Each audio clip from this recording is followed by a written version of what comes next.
Hi. I've been doing good. What have I been doing lately? I've been just practicing songs, originals, and songs from for classes. But yeah, just lots of practice. So the composer I chose was Francesco Landini, the Italian composer. It's not sure when he was born, but it's around 1325 and 1335. However, we are sure that he died 1397 because he was very popular at the time. Uh, at an early age, he went blind due to smallpox, but this didn't stop him from being a prodigy at instruments. He was a master of various of them that existed at the time, and he also wrote poems. He was educated in the seven liberal arts, so it's presumed that the text of his songs are most likely have been written by him. Uh, and what I researched about him was his ballatas. So that's mostly what he wrote. There's 140 ballata works. Ballata is the plural of ballata. Uh, but not only that, he also wrote madrigals, 12 of them. However, the over a third of Italian music from the 14th century is by Landini, and he's credited for being responsible in pioneering the polyphony to ballate works.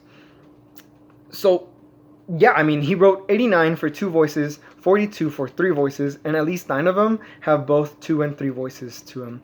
Ballata means to dance, so it's dance music, right?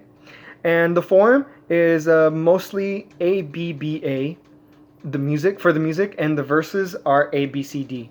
So each one of them is different.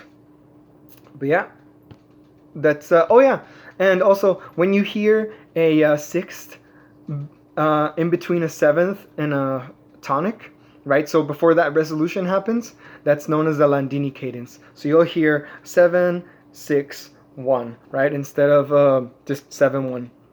But yeah, because he incorporated that a lot into his works.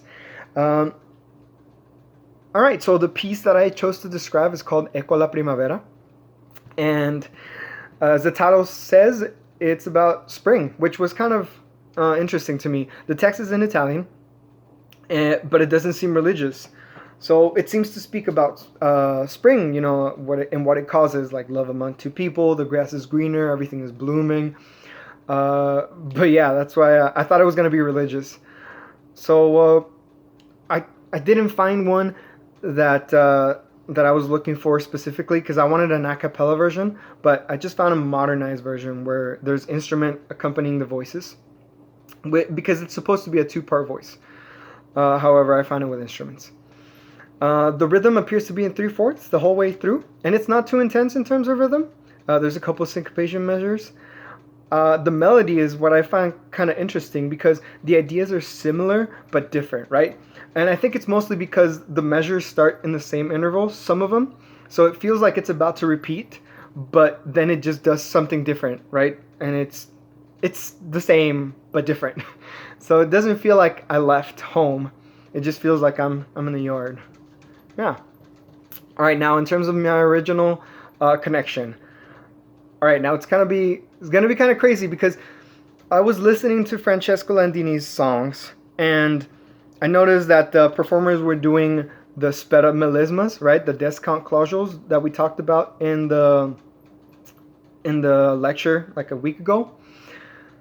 And it sounded familiar to something I've heard of modern age, right? So how it was used before was the melismas were supposed to be like super long, right? But for them not to take that long of a time, they just brought it down and they shortened it, so it's like very fast moving.